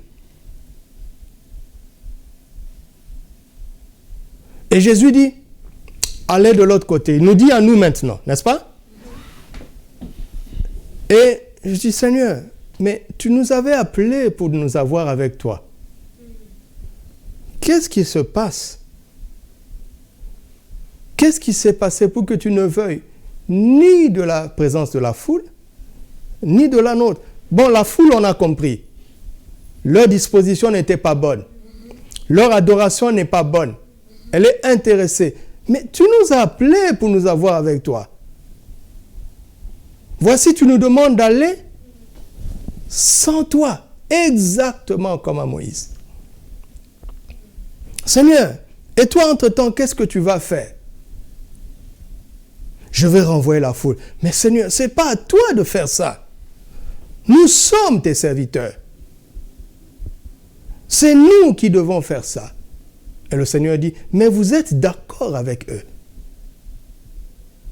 Vous êtes d'accord avec eux. Premier problème. Et ensuite, Seigneur, ok, on les a laissés partir. Mais Seigneur, tu vas où? Il dit, je monte sur la montagne. Vous allez de l'autre côté. Logiquement, qu'est-ce qu'on devait faire? Qu'est-ce que les 12 devaient faire? Ils devaient lui dire, nous irons prier avec toi. Mais ils savent comment traverser. C'est ça le problème. Ils ont leur barque, ils ont leurs muscles. Ah oui. Ils ont leur barque, ils ont leurs muscles. Jésus n'a que le Père. Pendant les 3/4, les 3 premières veilles, ils luttent. Et vous savez quoi? Ils avancent un peu quand même. C'est ça le problème. C'est pas qu'ils n'y arrivent pas. Hein. Ils y arrivent, mais difficilement. Mais ils y arrivent quand même. Personne ne crie à l'aide. Parce que tant qu'on est fort, on va continuer de ramer. Mais on voit que les progrès ne sont pas notables.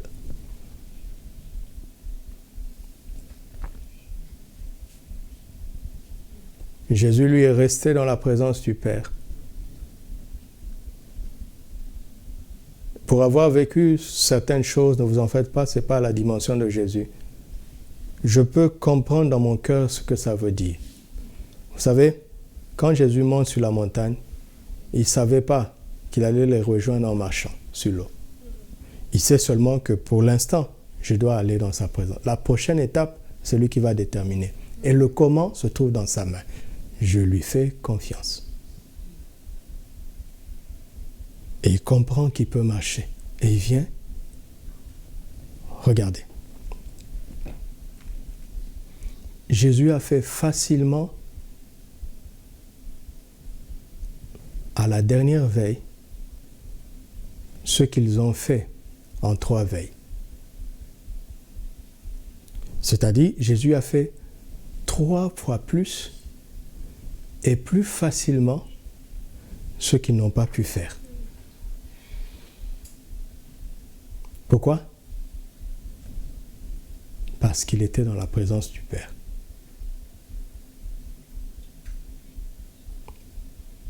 Vous me suivez? C'est pour ça que Dieu nous a emmenés en retraite. Si nous vivons bien cette retraite, nous allons rattraper le temps perdu quand nous en sortirons. Tu m'entends? Alors, le diable connaît la puissance de la retraite. Il envoie des nouvelles pour te distraire, pour te déstabiliser. Reste là. D'accord? Reste là. Moi, je ne prie pas pour que le confinement s'arrête. Je prie pour qu'on en sorte, comme je vous le dis toujours, en étant meilleur. Si ça va prendre 2 mois, c'est bon. Si ça va prendre 3 mois, si ça va prendre 6 mois, le plus important pour moi, c'est qu'en sortant d'ici, nous ne soyons plus les mêmes. Et en attendant, nous ne mourrons pas. Rien ne va s'écrouler. Tu m'entends? Rien ne va s'écrouler. Tu m'as entendu? On est en train de dire, il faut que ça s'arrête le plus vite, sinon tout va s'écrouler. Je te dis, écoute-moi, rien ne va s'écrouler.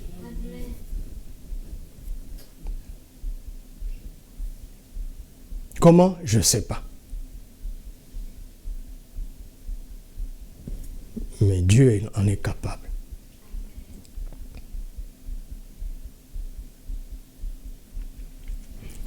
Je vais terminer par une dernière question. D'après vous, dites-moi un peu, quand est-ce que... Nous avons vu que finalement Christ est monté dans la barque, n'est-ce pas?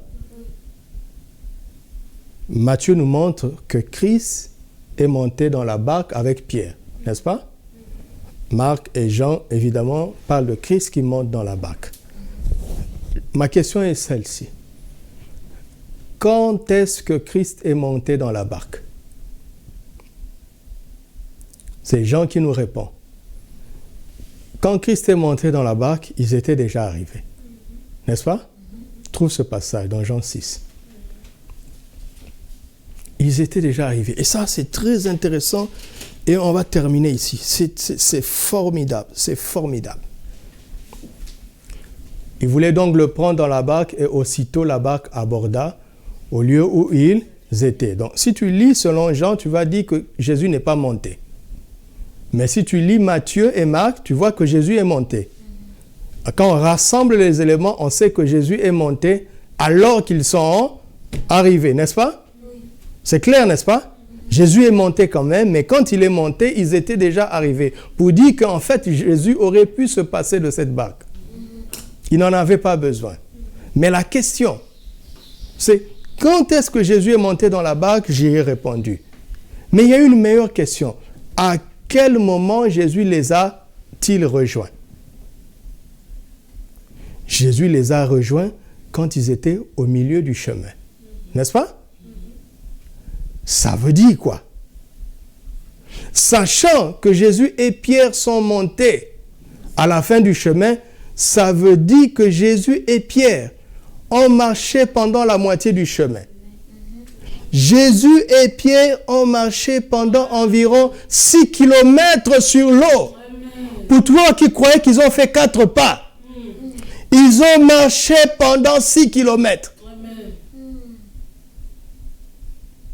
Alléluia.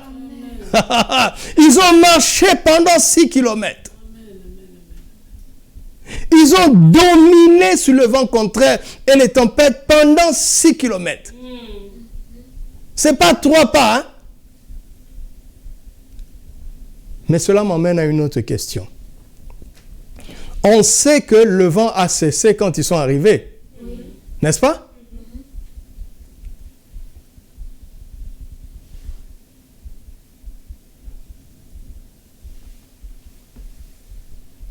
Je te laisse réfléchir un peu. Le vent a cessé quand ils sont arrivés. Ça veut dire que le vent contraire a continué pendant l'autre moitié du chemin. N'est-ce pas?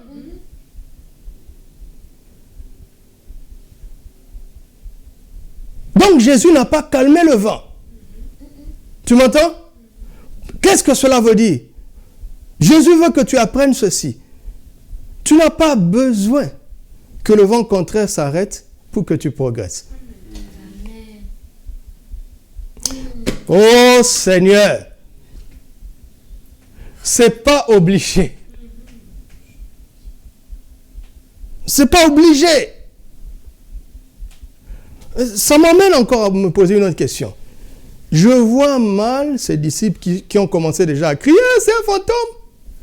Ça veut dire qu'ils ne ramaient plus. N'est-ce pas?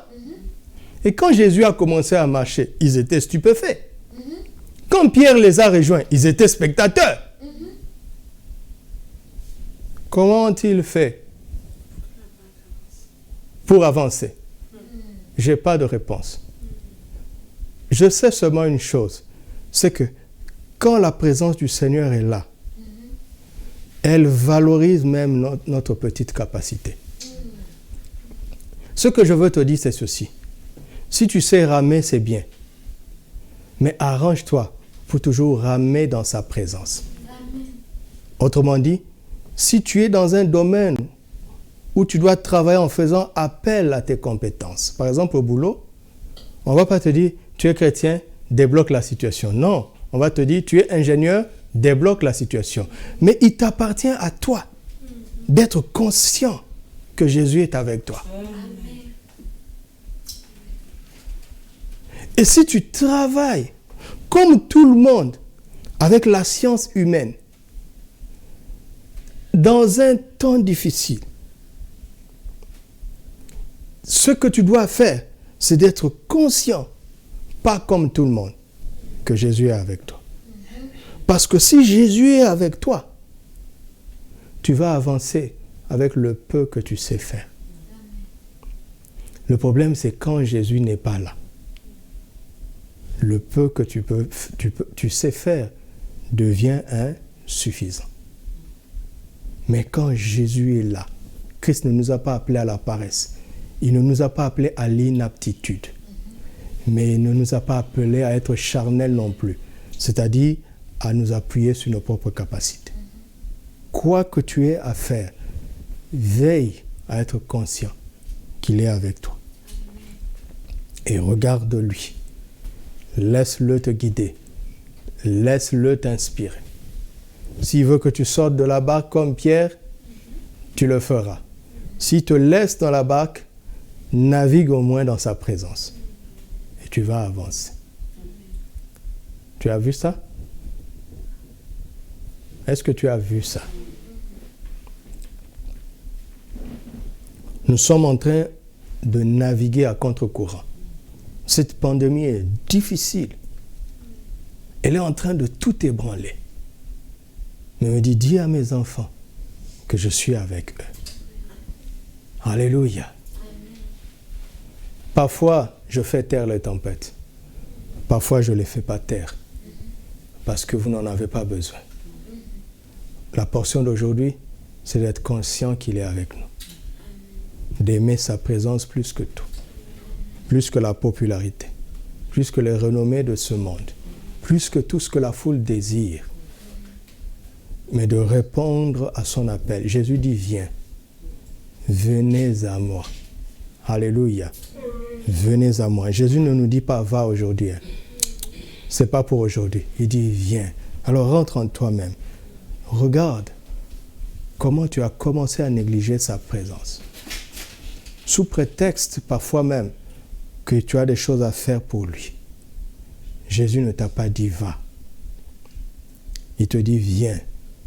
Viens à moi. Viens à moi. Ma présence vaut mieux que tout. Reviens à moi. Revenez à moi, mes enfants. Reviens à moi, Église. Revenez à moi, mes disciples. Revenez à moi, mes serviteurs. Revenez, revenez. Reviens à moi, mon fils. Reviens à moi, ma fille. Reviens. Reviens à moi. Reviens à moi. Tu as négligé ma présence. Tu as négligé ma présence. Ce vent contraire est là pour te ramener, encore une fois, sur l'essentiel. L'essentiel, c'est ma présence. Reviens à moi. Reviens à moi. Parle alors que je suis en train de donner des directions. Parle au Seigneur. Reviens à moi, mon enfant. Reviens. Reviens, reviens. Reviens. Reviens. La nuit est arrivée. C'est un temps difficile. C'est la nuit, un temps difficile. Mais il dit, veille, veille, mon enfant, veille, veille, ne sommeille pas, veille, veille, veille. C'est un temps de veille où il faut avoir les yeux spirituels ouverts, où vous avez besoin de discernement, mes enfants, vous avez besoin de discernement. De discernement, veillez, veillez dans ma présence, afin que je vous donne du discernement. Car l'auteur de ce vent contraire a des buts que vous ignorez. L'auteur de ce vent contraire a des buts que vous ignorez. Mais moi, je ne les ignore pas. Qui peut veiller dans ma présence pour entendre ma voix? Qui peut veiller, qui parmi mes enfants peut veiller dans ma présence pour ne pas se laisser distraire? Je lui donnerai la solution, je lui donnerai les directions, je lui donnerai des solutions surnaturelles, des victoires surnaturelles, des progrès surnaturels. Veillez, mes enfants. Cette nuit, ce n'est pas pour le sommeil, mais c'est pour veiller. Veillez, veillez, veillez, mes enfants. Divisez la nuit en veille et tenez-vous la main, faites des relais, veillez, veillez, afin que vous puissiez voir ce que moi je vois, que l'ennemi ne veut pas que vous voyez, que l'ennemi veut vous cacher. Ce vent contraire ne va pas vous détruire. Au contraire, avec moi, vous allez y arriver. Vous allez traverser ce vent et vous allez y arriver. Certains vont faire des exploits retentissants comme Pierre, vont marcher sur l'eau. D'autres ne vont pas faire des exploits retentissants, mais ils vont ramer en étant conscients que Jésus est avec eux. Ils auront tous le même résultat. Vous arriverez à l'autre bord et la gloire me reviendra, dit le Seigneur. La gloire me reviendra. Ceux qui vont faire des exploits retentissants, prenez garde à vous-même, car il ne faut pas que la gloire vous revienne. Et ceux qui vont avancer en étant conscients de moi, prenez garde à vous-même, car il ne faut pas qu'on donne la gloire à votre barque, ou à votre expertise, ou à votre persévérance. Non, non, non, non, non.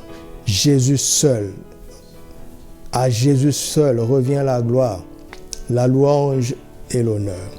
À Jésus seul, à Jésus seul, à Jésus seul, à Jésus seul. Alléluia. Le Seigneur est en train de libérer maintenant des miracles. Des miracles vont se produire, des miracles vont se produire. Dès aujourd'hui, des miracles vont se produire. Certains vont marcher sur l'eau. Ils vont emmener des témoignages extraordinaires.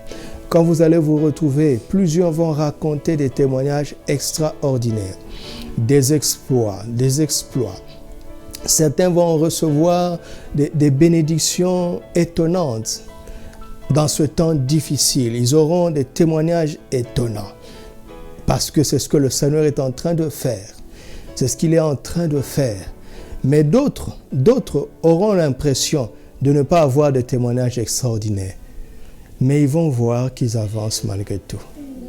Ils avancent quand même. Ça, c'est un miracle. Ça aussi, c'est un miracle. Ce n'est pas naturel, c'est un miracle. C'est un miracle, c'est un miracle. Parce que le Seigneur est avec nous. Le Seigneur est avec nous. Le Seigneur est avec nous. Ce qui importe pour nous, Seigneur, c'est d'être là où tu es.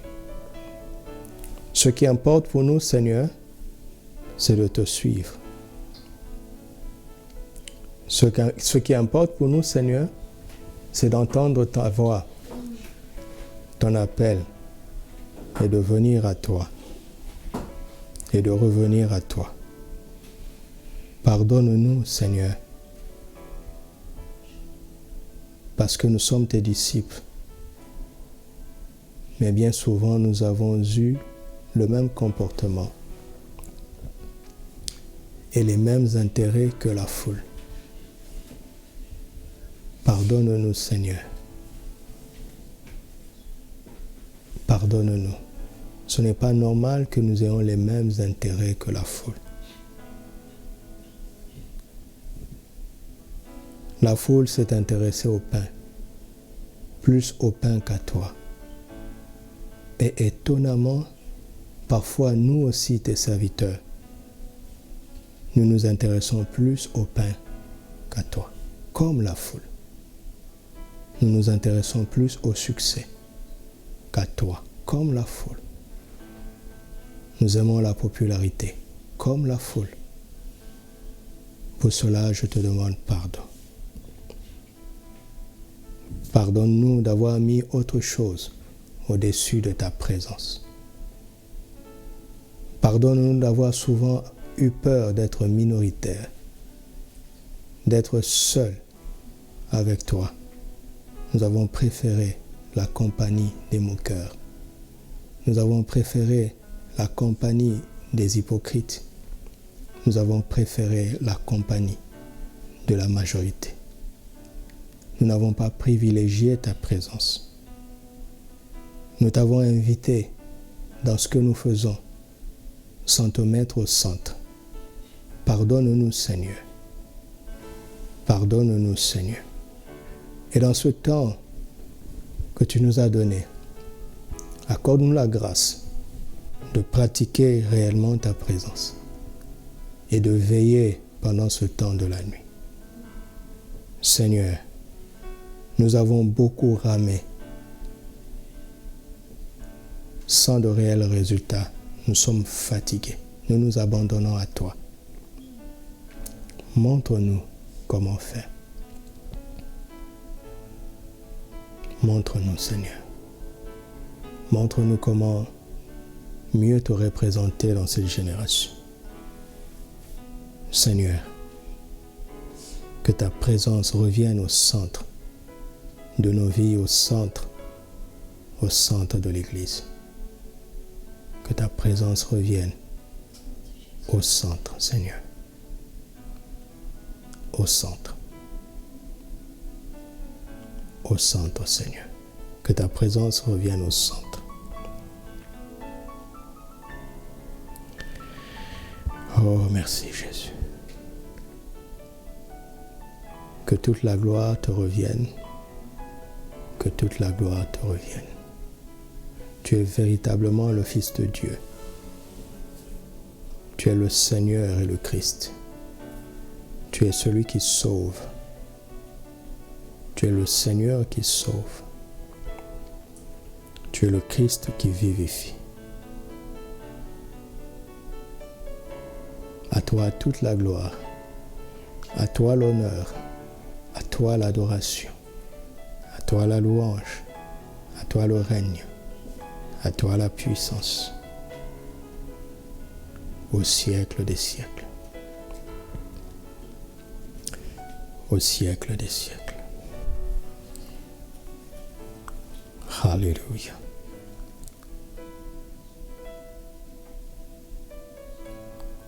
Alléluia. Alléluia. Mets ta main sur ton cœur et tu vas parler au Saint-Esprit.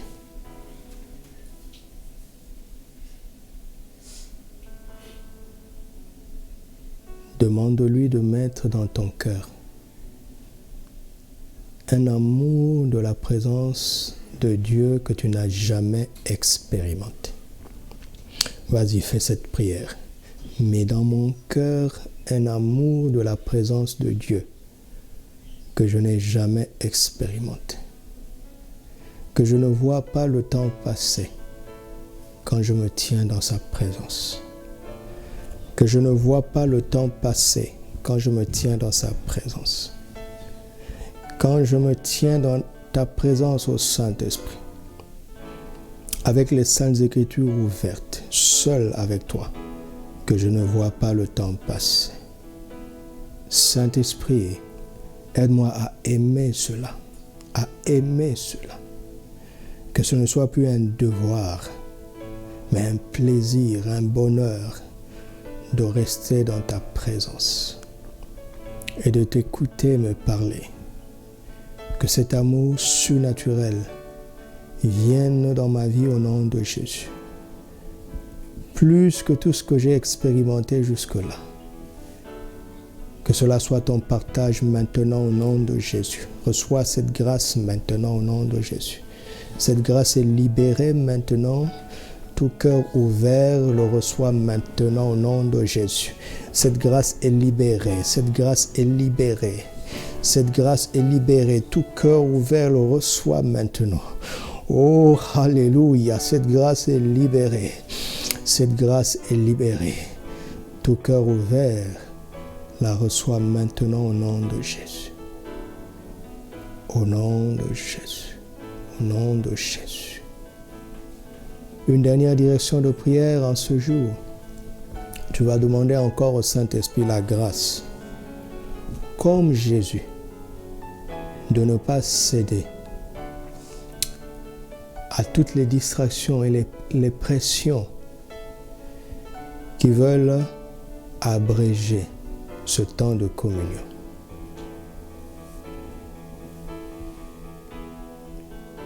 Vous savez, à chaque fois qu'une grâce nouvelle vient dans la présence de Dieu, la chair produit des idées, des raisonnements. L'ennemi est rusé. Parfois, ce sont des devoirs, des choses, entre guillemets, légitimes.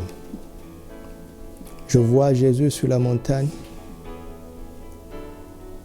alors qu'il est en train de demeurer dans la présence de Dieu, il voit que ses disciples qu'il aime sont en train de ramer. Il voit comment le vent était contraire, il voit leurs difficultés. Vous savez quoi? Jésus ne s'est pas empressé d'aller les secourir. Alors que ce devait être un élan naturel. Qu'est-ce qu'on peut faire avec un élan naturel face à un problème surnaturel? Il vaut mieux continuer à attendre jusqu'à ce qu'il y ait un élan surnaturel, une autorisation, une inspiration venue du Père. Je vois des mères en prière et à un moment donné, ils voient les devoirs domestiques, les devoirs familiaux. Je vois les pères en prière et à un moment donné, ils voient les obligations familiales, les obligations sociales. Je vois des gens en prière et en même temps, ils se souviennent des longues tâches qu'ils ont à faire, des comptes rendus, des comptes qu'ils doivent rendre. Et ils abrègent ce moment alors que le Saint-Esprit était en train de s'approcher de manière spéciale. Écoute-moi, mon frère. Écoute-moi, ma sœur. Si tu obéis vraiment au Saint-Esprit, en sortant de là, tu feras un peu de temps mieux que ce que tu aurais pu faire par toi-même. Pratique la présence de Dieu. Pratique la présence de Dieu.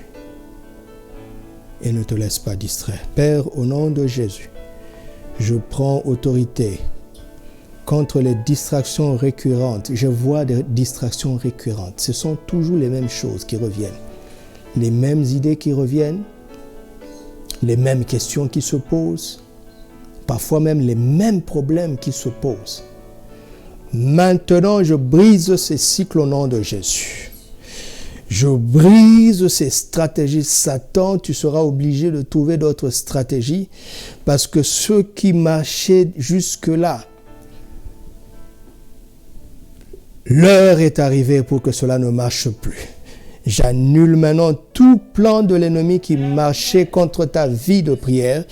Je prends autorité maintenant au nom de Jésus. Oh! Tous les domaines où l'ennemi avait du succès contre toi, tous les domaines où l'ennemi avait du succès contre ta communion avec Dieu, est brisé maintenant au nom de Jésus. Cela est brisé maintenant. Le feu de Dieu descend maintenant et consume ces stratégies. Je vois des filets que l'ennemi avait tissés pour t'emprisonner. Je vois des filets que l'ennemi avait tissés pour t'empêcher d'aller loin dans la présence de Dieu. Cela est consumé maintenant au nom de Jésus. Tu es libre d'aller aussi loin que tu le veux. Tu es libre d'aller aussi loin que tu le veux maintenant. Il n'y a plus d'excuses, il n'y a plus de prétexte, il n'y a plus d'obstacles. Tu es libre d'aller aussi loin que tu le veux. Tu es libre. Tu es libre. Père, au nom de Jésus, je te demande de nous enseigner à mieux compter le temps. Le temps que tu nous donnes, les possibilités que tu nous donnes, afin que nous entrions dans une sagesse appliquée. À quoi sert la sagesse si on ne l'applique pas? Seigneur, que tout ce que tu nous apprends devienne pratique et entre dans notre vie quotidienne, afin de nous donner de la supériorité parmi les nations, afin de nous donner de l'avance et de l'avantage sur l'ennemi. Au nom de Jésus, à toi tout l'honneur, à toi toute la gloire. À toi toute la gloire. Merci pour les exploits. Merci pour les exploits. Merci pour les forces qui sont renouvelées. Christ en nous, l'espérance de la gloire. Merci. Merci. Au nom de Jésus.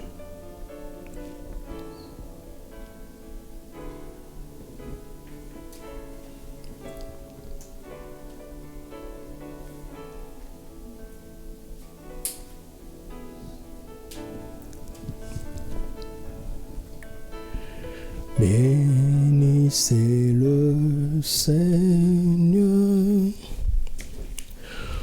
vous tous serviteurs du Seigneur,